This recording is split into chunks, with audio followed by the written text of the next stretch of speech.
आज शिरवानपाळमध्ये जे आमची भगिनी आली तुळसाबाई लोंढे आणि आमचे दोन्ही पंचायत समिती सदस्य लांडगे तुकाराम लांडगे यांचे सौभाग्यवती आणि आमची संजय सुरेंची, मला आवर्जून ह्या गोष्टीचा खूप आनंद होतोय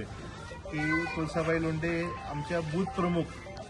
शक्ती केंद्र प्रमुख आमचे जे लोंढे साहेब आहेत त्यांचे सून आहेत आणि अतिशय गरीब कुटुंबातनं त्यांनी संघर्षातनं, आणि हा विजय खरं भारतीय जनता पार्टीचं प्रतीक म्हणून दाखवते. शिरवानपाळमध्ये हा विजय म्हणजे आमचे जे तालुका अध्यक्ष आता जे सरचिटणीस आहेत मंगेजी पाटील साहेब, गणेश धुमाळे, माधवजी बिराजदार व सर्व भारतीय जनता पार्टीचे एक सामान्य महिलेला त्या जिल्हा परिषदमध्ये नेतृत्व शिरवानपाळ तालुक्याला करण्याची संधी दिल्याबद्दल सर्व शिरवानपाळ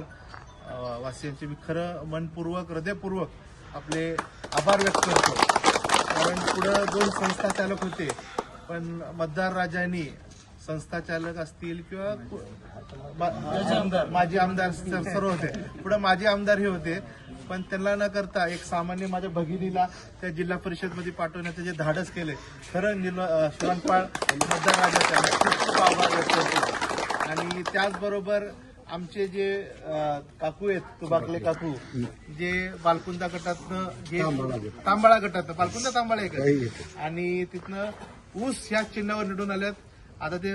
भारतीय जनता पार्टीचे मूळ आहेत सर्व त्याच्या ह्याच्यात, पण अपक्ष म्हणून असेल तर मी सर्व लातूरकरांना आणि सर्व ह्याला सांगतो की अपक्ष नसले तरी ते भारतीय जनता पार्टीचे कार्यकर्ते आहेत आणि आज ते भारतीय जनता पार्टी परत सहभागी होऊन भारतीय जनता पार्टीच्या संख्याबळमध्ये वाढ करण्यासाठी आणि जिल्हा परिषदचा जो अध्यक्ष आहे त्याच्यामध्ये सिंहाचा वाटा आदरणीय तांबाळा आणि आपल्या 68 गावाचे असल्याबद्दल त्या निलंग्यातल्या सर्व 68 गावाचा पण मी हृदयपूर्वक आभार व्यक्त करतो.